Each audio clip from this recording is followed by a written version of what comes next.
Students have great ideas. You know, I could walk in and say, I would like to do this, what do you reckon? And they'll come up with a much more creative way of doing it. You're much more there to guide them whilst they're doing the work, which is kind of the way round you'd like it to be, I think.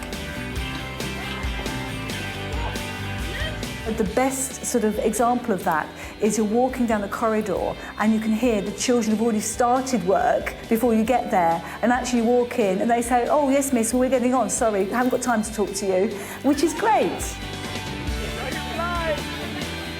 You've got to have confidence in your abilities as a teacher, you've got to have confidence in your abilities as a learner, but you've also got to have the confidence to let go of things, you know, to not maintain an iron grip on the class. Independent learning is when you go into a classroom and you don't see the teacher, but you know the children are really actively engaged and committed to what they're doing.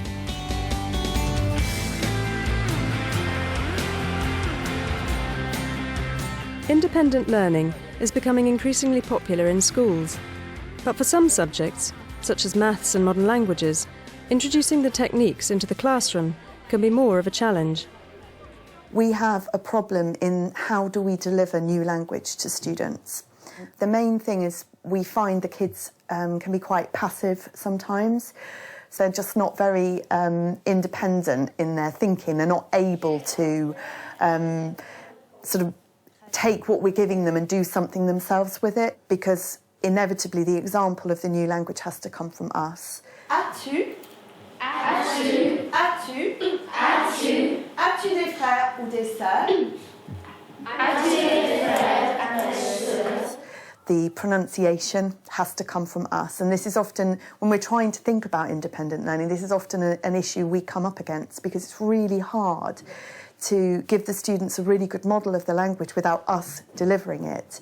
We started off by learning about what we had in our pencil case, and now we're sort of speaking about what we do and stuff and introducing ourselves. Well, sometimes we don't play any games, we just do like writing. Sometimes it's a bit nervous if you can't pronounce it properly and you have to do it in front of the class. I think in order to take the independent learning forward, it would be, well, first of all, useful to have some advice about lesson planning, because I have all these ideas, but it's working out how to make them a reality and what might actually work in a classroom situation.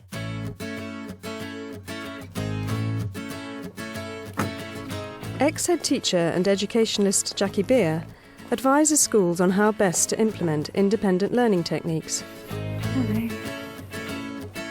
Having started her career as an English teacher, she is well placed to assist Lisa in overcoming the particular challenges of teaching foreign languages in a creative and stimulating way.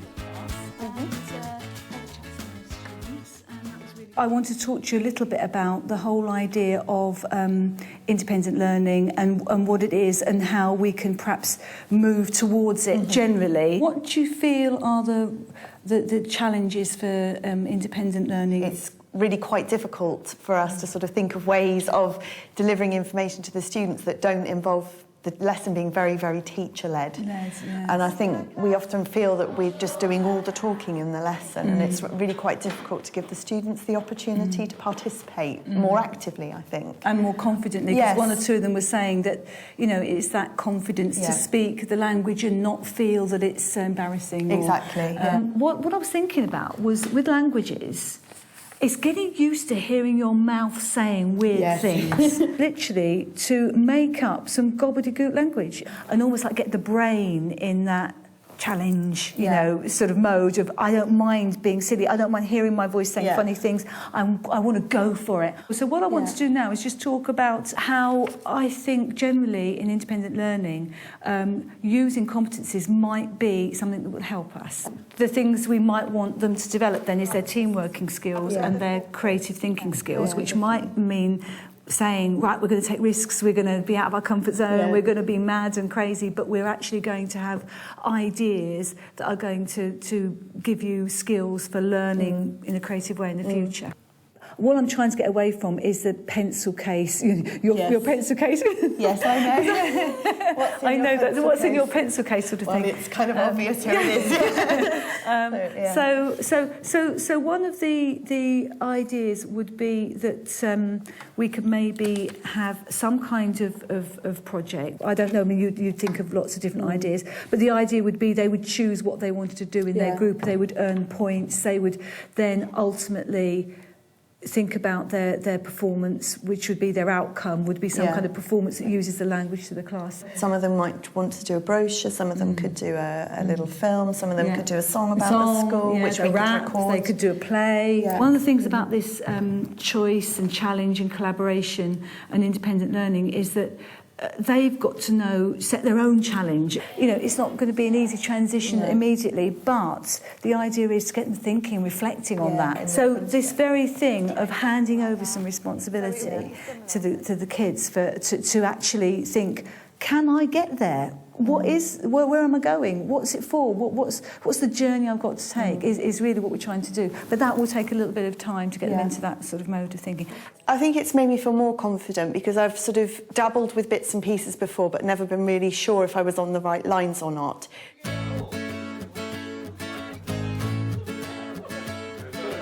There's a lot for Lisa to digest, but after a short break, she's ready to prepare her new and improved lesson plan.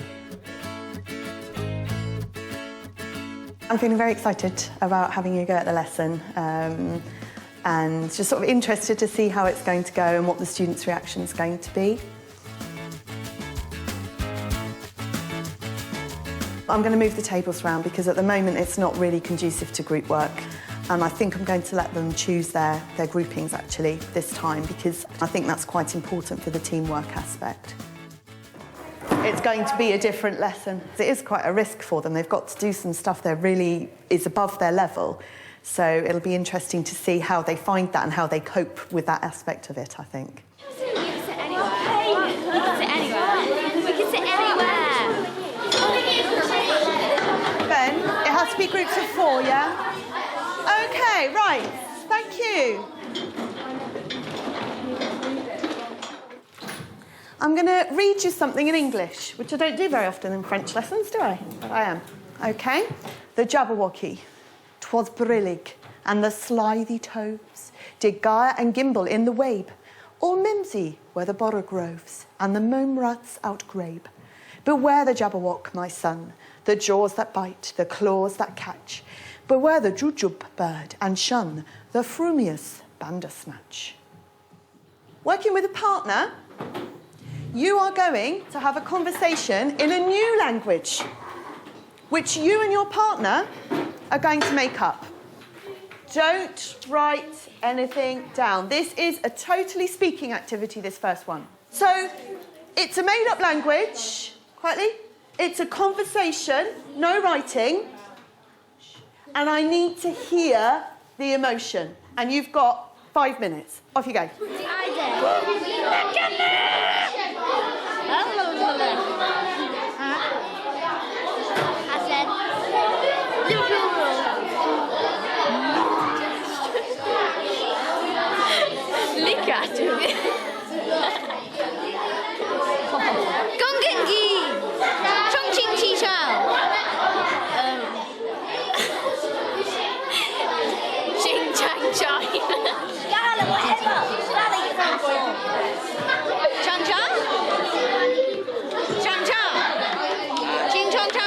Okay, hands up, please. What was the point? Why did we do that? Yes, Tom. Just to test our imagination on language. Okay, imagination. In that activity, how much does it matter, the pronunciation? Gonzalo? None. None. Why? Why? Because you're just making it up. Because you're just making it up. So you can pronounce it however you like, can't you? How often in French do you get a bit uncomfortable about the pronunciation? Yeah, lots. OK, thank you. Fantastic answer. So we can use our body language, we can use gestures, we can use our faces, we can use emotions, intonation in the way we speak. And that's really important when you're trying to take some risks and have a go at speaking French is to remember that it's not all about pronunciation, is it? It can be about other things. Fantastic. Okay, so working in your groups, you are going to produce a contribution to a documentary about our school, which we can send to our partner school in France. I'm going to stop talking now, and you're going to do all the work for the rest of the lesson. Should we do uniform? Yeah, and the other one. Show some languages lesson.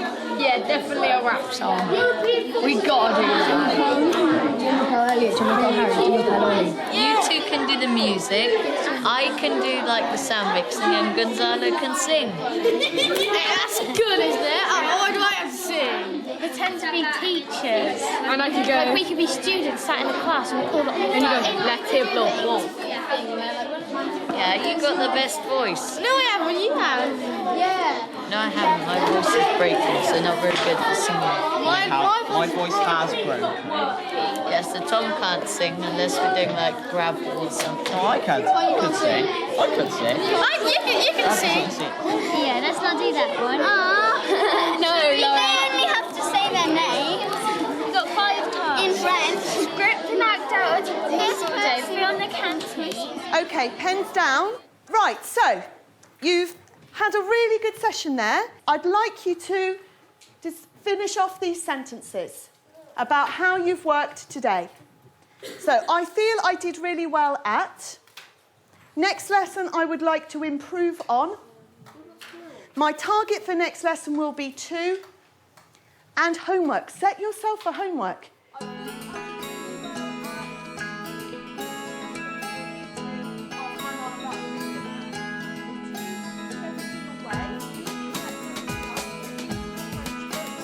Okay, au revoir.